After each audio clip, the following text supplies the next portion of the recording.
there was a controversy surrounding the then finance minister as well.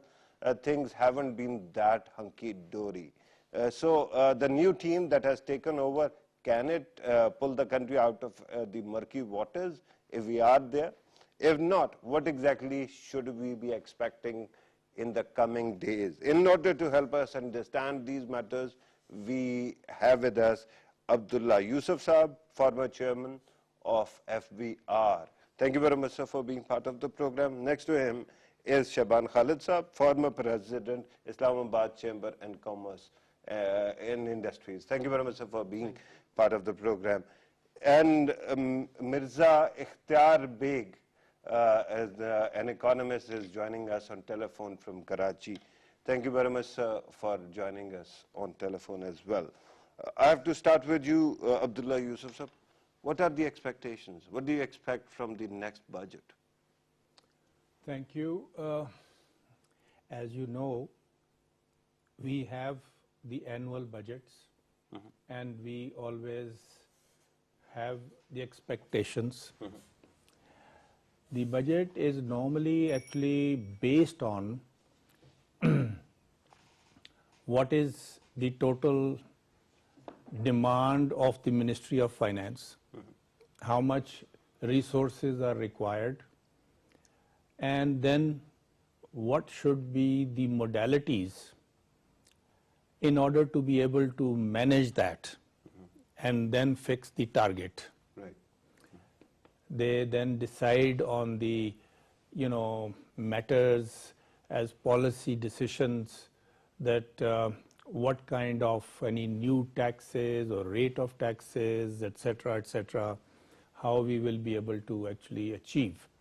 Now, this year, as you know, the timing of the budget is little, I think, exceptional, because the government's tenure is supposed to finish on the 31st of May, and the budget is actually going to be for this entire next full year, which is starting 1st of July. Right.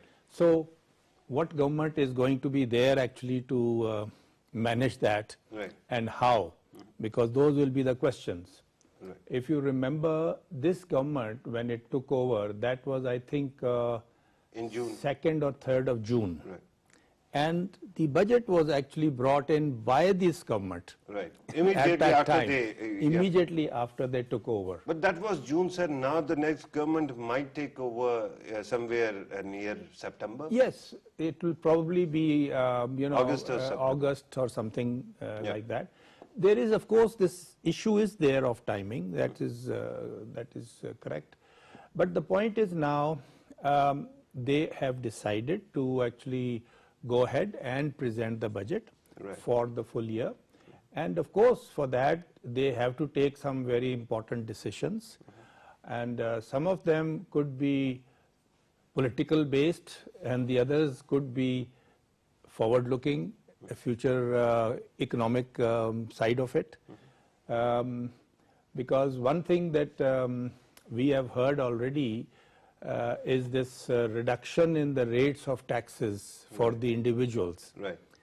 Maximum rate of 35% has been reduced to 15%. It has been rationalized. Right. And the minimum threshold of 400,000 has been increased to 12 lakhs. So there is, of course, a huge kind of a benefit for the taxpayers falling into that bracket. Right. So that is, something to actually sell as far as the government is concerned. That look, we have done that. But that measure has already been introduced. Yeah, it has been, announced. That's what I'm saying. And they have already announced. At the budget, right, sir? But they have to also actually include it in the budget. That will be part of the budget. Okay. So this will, of course, be beneficial from the consumers, the taxpayers' point of view. But of course, it has the, I think, problems also, that it is going to have at least, I think it's 100 billion rupees or so, will be the actual loss of tax. Okay.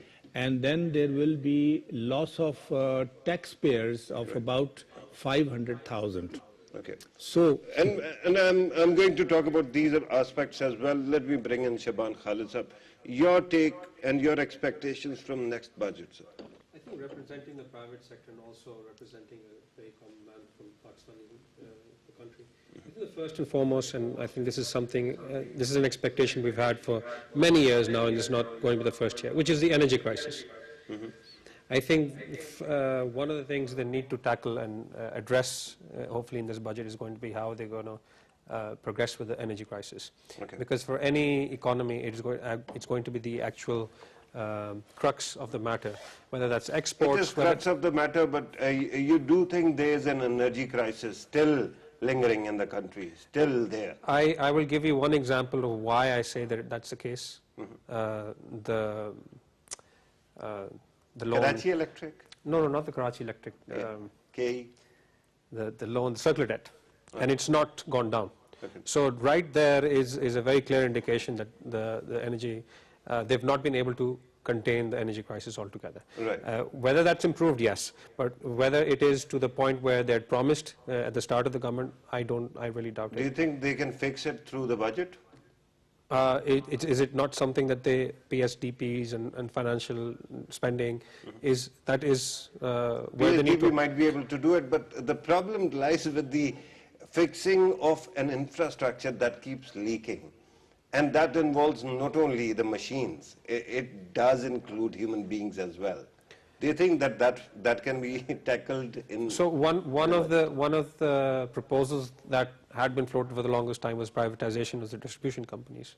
And I think one cannot argue against privatization, having looked at the first privatization which went through, which was Karachi Electric, and the situation in Karachi is considerably better than before.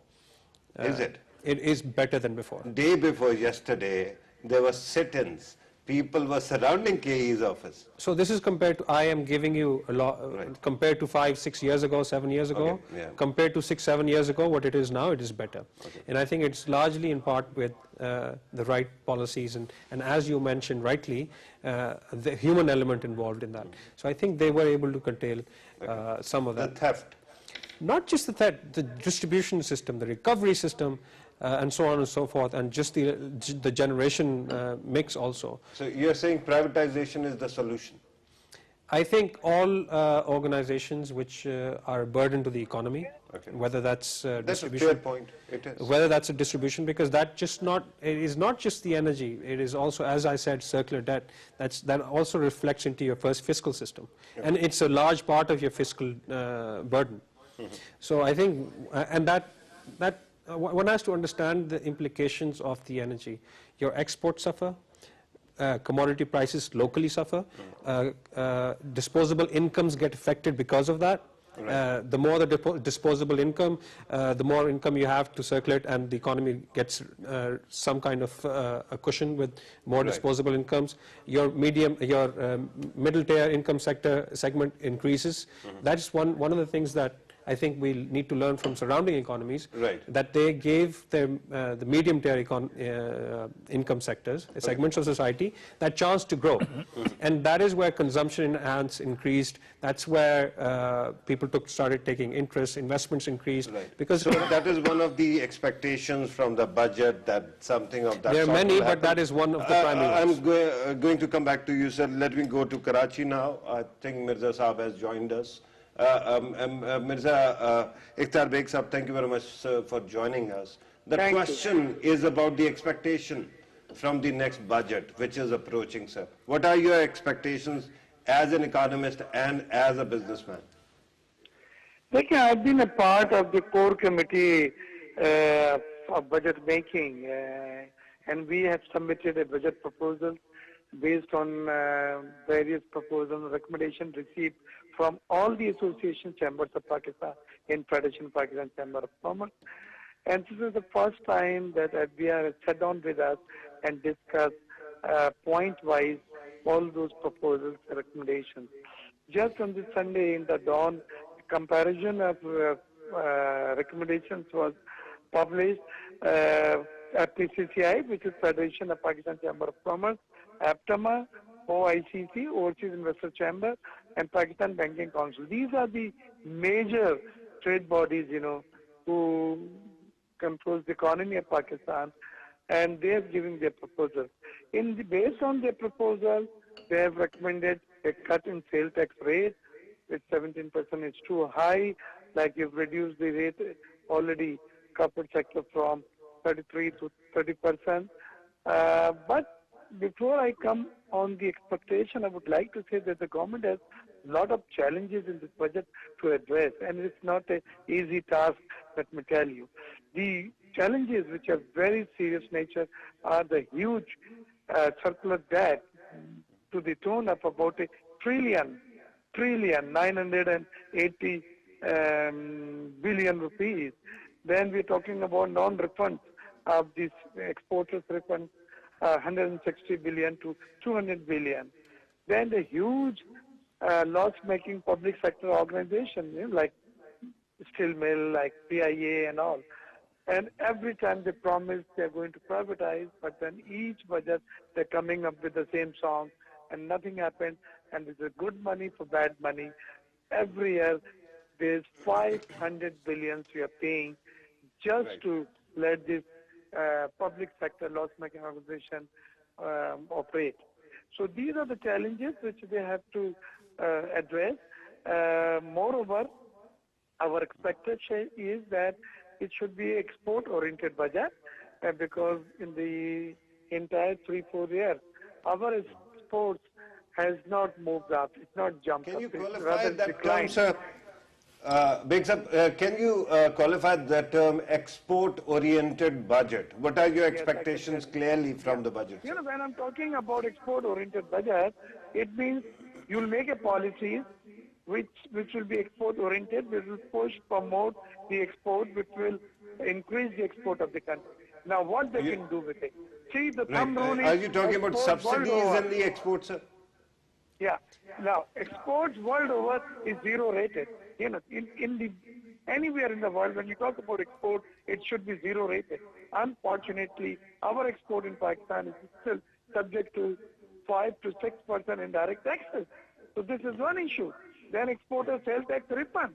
If you don't release this fund, you know, this is a serious liquidity crunch, and their economic and their industrial activities are shrinking rather than expanding. So this is the second issue. But at the same time, when you're talking about export-oriented budget, we are also expecting growth-oriented budget, because our growth, the 4 years they talk about reforms, and 5th year they said we will head towards growth, and it will be growth and growth. So when you're talking about higher growth, you're talking about any 7-8% growth. I don't see those policies whereby new industrialization taking place in the country, new job creation taking place in the country. You are talking about 7 to 8% GDP. No, in the current economic indicators and the current situation, I still feel that your GDP will be between 5 to 5.5%. Fairly good, respectable GDP growth, but not a high GDP growth where you are able to create jobs and enhance your export and new industrialization in the country. So these are the issues. Also, government is centric. I'm going to come back to you, sir. Let me come back to the studio, because you have pointed out some very important things. Sir, our expectation is that the budget has to be export-oriented. It has to be growth-oriented as well. The problem is that we have been talking about macroeconomic stabilization too. The deficit, usually, when you're not earning that much and you're spending a lot, usually increases. And this is especially an election year as well. So do you think that deficit is going to be reduced? You see, our basic issue is that our revenue mobilization is not at all at the level that we actually have the potential to collect. Because our taxpayer base is unfortunately still very narrow. Right. And we have to, in fact, try to actually go for that major reform effort, which is to increase your taxpayer base. Right. Now, the point is, a question is that how are we going to manage that? Okay. There is actually, tried and tested solutions all over the world, and that is that your CNIC, which is your sole identifier, on that basis you have to collect all the third-party information of economic activities. And on that basis, you will then be able to reach out to those people who are actually never going to come to you as potential taxpayers. And that will then substantially increase your taxpayer base. And that will, of course, increase your revenue. That is a because lofty target, otherwise, your deficit, which we are having every year, we are adding to our total debt. We are not going to actually overcome, and you know, if we are able to collect, because we have a tax gap, we call this a tax gap, which is about 79% as per the last survey, which means that if you are collecting 100 rupees, you are not collecting 79 rupees. So, and that point is well made, and of course there are systemic problems that need fixing. That is the automation is the solution. The Prime Minister recently, when he was introducing the amnesty scheme, spoke about automation. He spoke about replacing NTN with your CNIC number as well. And he spoke about many measures. But with due respect, every 2 years we have been hearing that. But do you think that this time it is going to work? What I am saying is that this is something which is absolutely necessary in the national interest, and I hope that we will be having some type of an effort brought in as a policy, and therefore hope to also expect the results. Shahban Khalid Sahab, deficit is going to increase or reduce? I don't see in the short term for the deficit to be reducing. And I think one of the fundamentals is the revenue streamline is not there. It might if not anything, be, but you can curtail the expenditure then, right? You can, but to a certain extent you cannot also, because that will slow down the economy altogether also. Deficit, the world's largest economy, the US economy, is in deficit, and to the tune of trillions of dollars. But is the economy progressing? It is.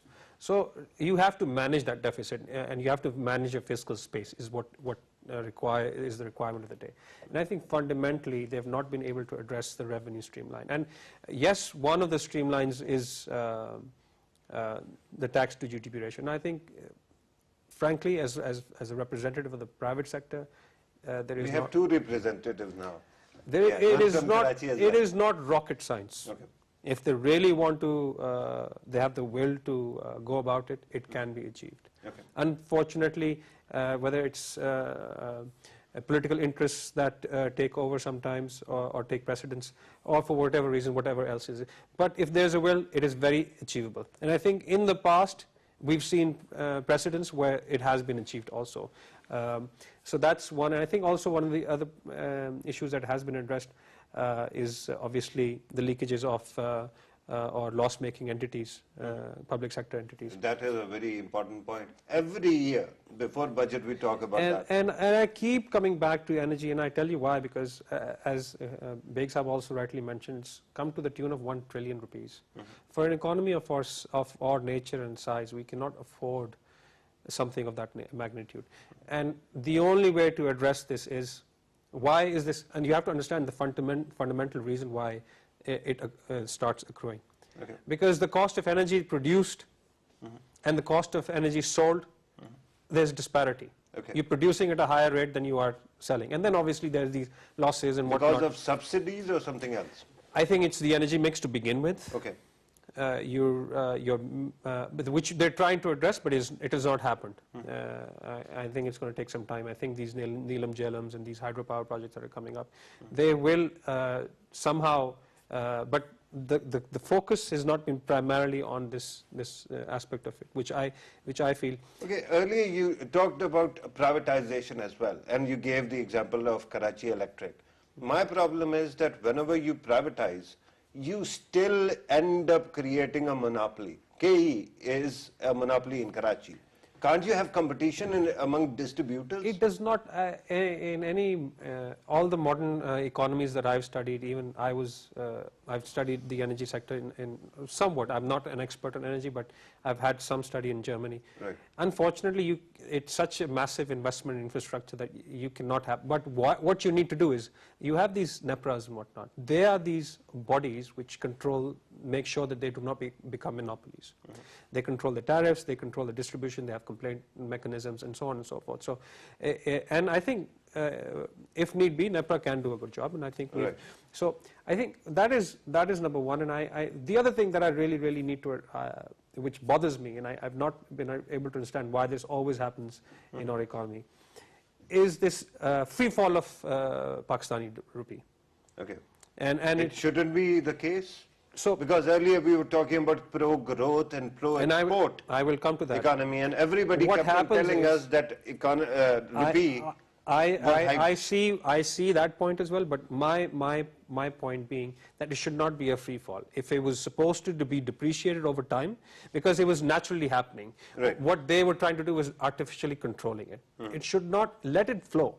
Let it flow naturally, and it will not affect the economy. What has happened now, and every time that they do this depreciation at the end of the term, or when they absolutely have no other choice, is because they've been containing it artificially for so long. If it's going to be a 5 rupee disparity, it shouldn't be dramatic, right? It should not be dramatic. It should not be immediate. It should take its course. Right. And it does not affect the economy to the extent that it does. And I what happens? Go back to Karachi. Just one last point. What that does is the sentiment, which is absolutely important for any economy investor. That sentiment gets shaken. Right. And that is absolutely critical for any economy. That is an interesting point. Let me go back to Baig Saab. Baig Saab, two things have been said here. One is regarding privatization of Karachi Electric, and it was just argued that the quality of performance has improved over years because of privatization. The second thing is about rupees depreciation.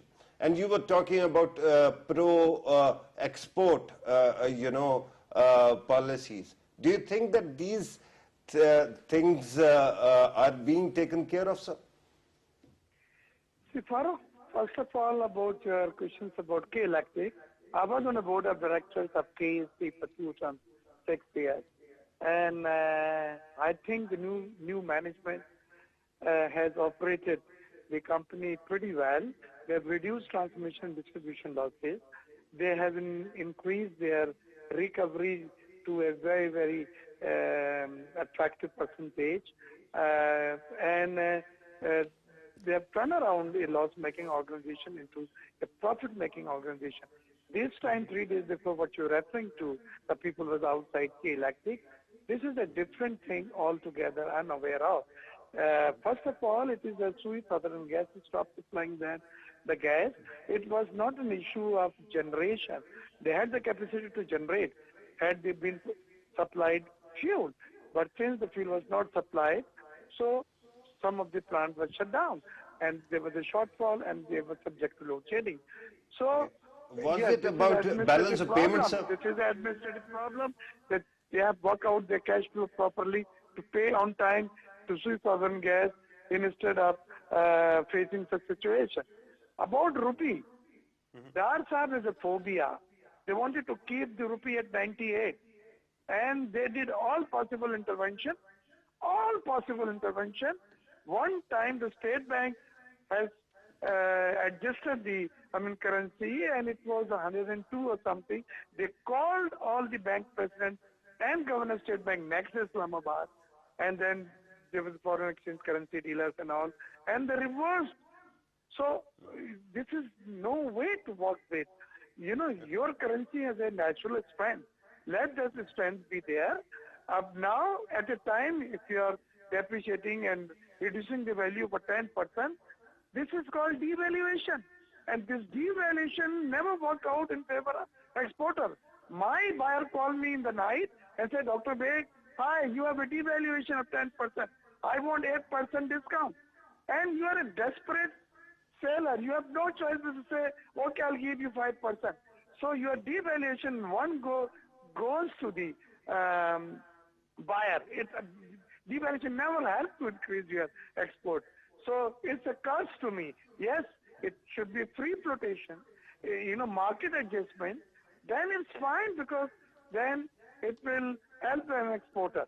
So the other thing which I wanted to add, which I forgot, that your major issues is still the government is faced with is the balance of payment, current account deficit, budget deficit, and trade deficit, a huge trade deficit, which is resulting falling reserve and a pressure on rupee. So all these things need to be addressed, because you can't afford that you have $35 billion trade deficit. Where the funds will come from? That's a fair point, sir. But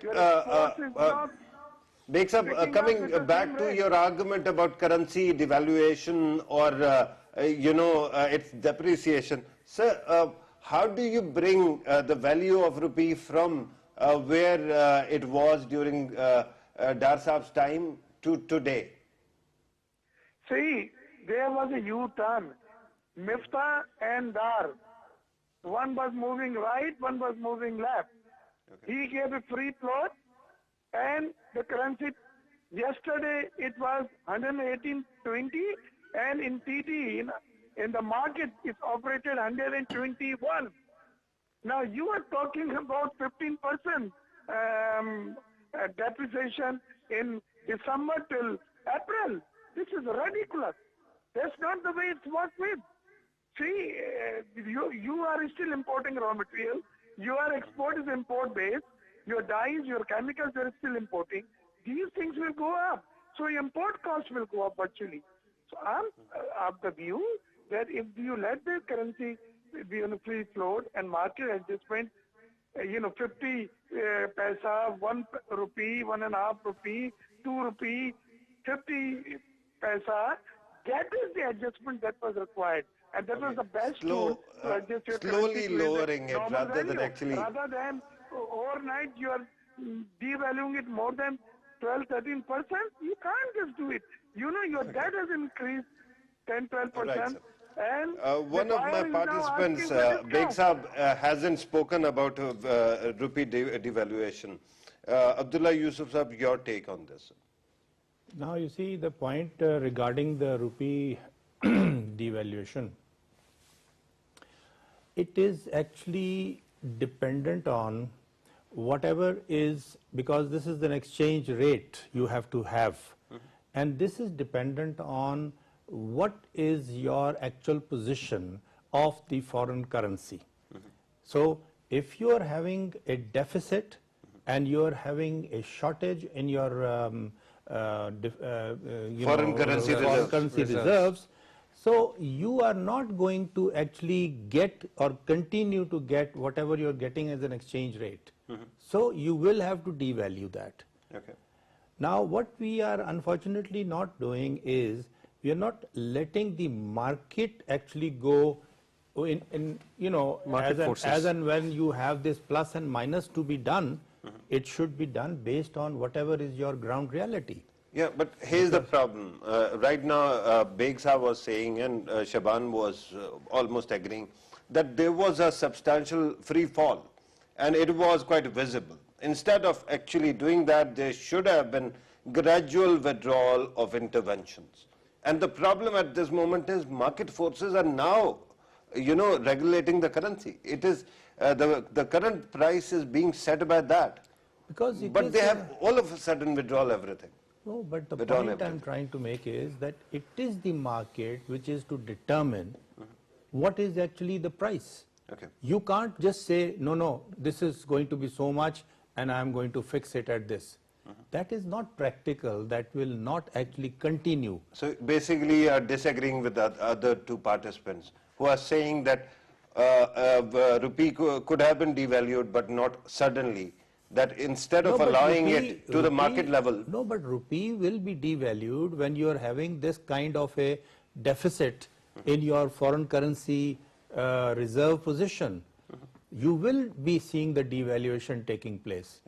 So, and we are seeing that already. Yeah. And the point was that now it is 120 or 21. Because you see your trade deficit, how it is going up, and how there is this shortfall in your reserves. So that is going to affect your the value of the currency. Right. Shahban Khalid Sahab, repeatedly in this program we discussed exports, and every time one of the reasons why, people kept on saying, and people like your good self kept on saying that the reason why exports are not taking off is because of the currency. Now we are looking at the other side of the argument, and now we are hearing that too many things too soon. I don't think it's been the currency primarily. I think the primary reason for falling exports, which the private sector has been identifying for the longest time, is cost of manufacturing vis-a-vis input costs. Okay. And the primary input cost, number one, is energy. Number two, as Baig Sahab also mentioned, for the textile sector, and that is true from almost all industries, unless there is an industry which has a natural raw material inside of Pakistan, which are very few, other than cement. I can name one which is thriving, and local raw material is available readily. Other than that, there are not many, other than maybe agriculture sector, but there are not many industries in Pakistan which have local raw material. So what that does mean is, if you're importing, your dollar goes up or rupee weakens, your input cost has gone up. Your energy cost already is almost twice as that of the local area, the surrounding neighborhood or the surrounding countries. And then you have these raising because input costs because of I get that, and that is a very good explanation of what has been happening. But where was this explanation last year when we were talking about the fiscal policy? Everybody kept on saying, even people met Mian Nawaz Sharif, and there they said, the exporters, that you have to do something about the currency, and if you don't fix that problem, things are not going to improve. So I think it seems whatever we do doesn't work for us. Without going into many details, I think Baig Sahab is an exporter, and he's quoted an example where the buyer immediately called saying that, you know what, this has happened and I need a discount. So ground reality, I think Baig Sahab has rightly mentioned that it does not impact or does not benefit the export as such. Are there vested interests that do benefit? So that's a question one needs to ask. Okay. Having just heard... Can you identify them? Vested interests? That is for the experts and the who's who to figure out. No, but can you suggest any name? Unfortunately, I cannot. You cannot. Then you're teasing. You're not helping us understand these issues. Baig Sahab, let us also talk about PSDP. Because whenever we are talking about development, without PSDP, nothing works. We don't have that kind of capacity. Do you think that the government is in a position to do justice to the PSDP, sir? Farrukh, here I will start saying I'm least interested what budget they announced for public sector development project PSDP. The problem is their capacity. Sometimes they use 60%, sometimes they use 50%, sometimes they use 62%, and the fund lapses unutilized. So first, before we talk about the budget, first I would like to advocate the capacity of the government to fully utilize the allocated funds. Whatever they have allocated is to be utilized. This is one. Second thing, this is an election year. They will come up with a massive PSDP funds because they wanted to announce populist schemes where people will be happy, they say wow, and this is normal. Every government does it. Election year budget, it is called election year budget. Okay. The third thing, yes. Do you think in the long run that is going to have a negative effect on the economy? See, if don't you are have that talking kind of about, capacity, if you're really talking about, Farrukh, if you're really talking about 7% GDP for next 5 years to address the poverty, then you should have a higher public sector development project which will create jobs in the country, and there will be development schemes around. But if you're talking about just for the election sake, 7% GDP for 5 years, next 5 years, and you will still hang around 5%, 5.5%, then your public sector development project really matters. It not really matters because you never utilize them as such. Right. One thing I would like to just tell him, the Right, sir. The more Let me dangerous bring part this is question to the whenever studio. rupee tried to regain its natural value, they pump in dollar, State Bank pump in dollars in the market, $30 million, $40 million, and the demand supply mechanism, was maintained. It was That is an important question. Right. Farooq, I have one point to add.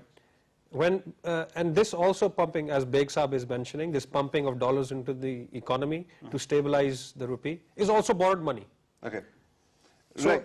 that really does not even help. Yeah, because that you might are- be true, but I'm trying to focus on the development budget at this moment. And Abdullah Yousuf sir, the concern is, and every time we sit here and discuss budget, the common complaint is that half of the way, the PSDP is curtailed, 50% comes back, or 40% comes back or lapses.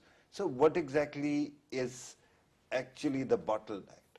Main issue is your deficit, and you are then not making that kind of a revenue collection as you targeted.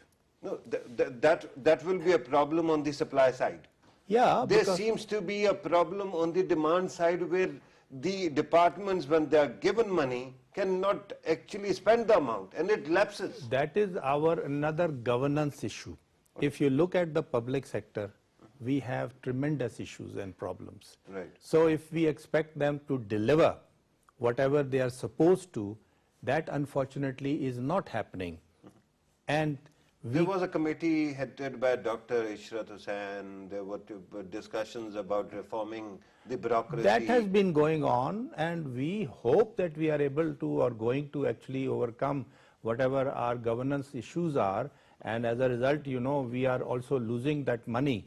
That is our public sector losses and subsidies and everything else. Right. But on that PSDP issue, PSDP certainly is a requirement if you want to actually encourage or further invest in infrastructure mainly, because government's investment is for facilitating the whole economy. Otherwise, it is the private sector which is supposed to invest. And whatever investment that we will get from the private sector, that increase is going to mean that we are going to expand the economy, we are going to grow the GDP growth rate. Okay. But PSDP thing is actually an issue where we find that the implementation is always a problem. Yeah. And therefore, That is exactly what I wanted to identify. What exactly is lacking there? Our bureaucracy doesn't understand what has to be done, or there is some other problem? Because there must be some disconnect. That's where the money comes back, sir. we are actually... come on, give me as much money as you want, and I will spend it. You will actually not be able to spend it if you are a bureaucrat. Okay? So if you what are a is wrong private with sector bureaucracy? man, then you will spend it. Okay. But as a bureaucrat, you will not spend it. Why? Because tomorrow, you don't know what is going to happen to you after you spend that money, and the NAB and everybody else is going to be after you. Okay. So you are not going to move forward. Right. That is what we are having as a serious issue today. Right. The whole... But it might be today because NAB is all of a sudden very active, but it wasn't the case 2 years ago. It and was even then we were talking about PSDP. carrying on, and therefore we are just going round and round in circles rather than moving forward, take decisions Right. and implement them. Shahban Khalid Zeeshan, what does your understanding say? What does your study say, sir? About PSDP. PSDP, and why so much money or so many funds actually relapse? I think Yusuf Abdullah Saab has a valid point that yes, there are the people are somewhat scared also to make bold decisions, because spending a lot of money requires a lot of bold decisions also, and I think that's one. And then obviously there's the capacity issue and so on and so What forth. exactly is the capacity issue? Define it, because I want to understand how does a bureaucrat or a public servant doesn't get. So I am not from that fraternity. Yeah, but I wish I you would. have But experience with them. having experienced what I have, I can only say sometimes it's non-transparency also. Okay. Once again, both have the arguments, two sides of the same coin. Fear of accountability, undue accountability, and actually lack of transparency. They revolve around the same thing. But is there anything else as well? They don't understand, or they don't have the human resource, or they don't have the kind of imagination. I do not think that is the case, because if you look in the history where they wanted to put money into infrastructure in PSDP projects, take for instance the case of the motorway. The first motorway that was built was built by non-Pakistanis, right. which happened. So I think where they want to execute, where the political will is there, they execute also. Right. So but I think it becomes repeatedly we keep on seeing lapses of funds, right? Money. But then you also have a lot of funds used. For instance, in this recent power project, which was used and it never came into existence. Yes. Things of that sort also happen, but I'm told that we have to start concluding the program. Mirza Sahab, Baig Sahab, the question is, about the thing that you began with, jobs and job creation. I was actually going through the Pakistani government's various websites for documentation and details about jobs, and I didn't see that kind of numbers. How do you assess, can we get access to that kind of numbers, sir? Farrukh, are you talking about unemployment? Sir, unemployment I understand. They give you a number. They have given you the number around 7-8% for past 10 years. But I'm talking about jobs, how many jobs there are in the country, how many jobs can be created and how they can be created. See, I was at the launch of a book by Dr. Hafiz Pasha, the former finance minister and the renowned economist in Karachi, and there was a serial guy sitting. They said the government claims 5.5 to 6% is unemployment, whereas the actual unemployment is 9 to 10%. Acha, before I come into Farrukh, I have very important thing to share with you, which you asked. What is the third factor or fourth factor for non-utilization of public sector development projects? There are some projects, they are linked to the foreign currency component by the donors agency, and local currency is provided by the government of Pakistan. In those cases, sometimes you don't get the reimbursement on time. There are certain conditions. The time lapses, so you cannot reconcile or fuse your local currency component with a foreign currency component, foreign loans by the donors agency, and those projects and those whole utilization remain unutilized. So that is also a factor, because you have to have a tuning of both the local currency component and foreign currency component. Right. If one of them is stuck, that is also a valid explanation. So I'm told that we have to actually conclude the program. But with due respect, there is a suggestion. Our private sector can also generate as much data as possible. We are not getting that kind of data. When you go to PBS's website, there, Pakistan Bureau of Statistics, we don't get the details that are needed for effective policy making. On that, sir, I have to thank you for your time on that note. And let me thank the guests who are in the studio as well, because we are running short of time. Abdullah Yousuf, sir, thank you very much, sir. Shahban Khalid, sir, thank you very much for your time as well. Viewers, you have listened to our participants, of course.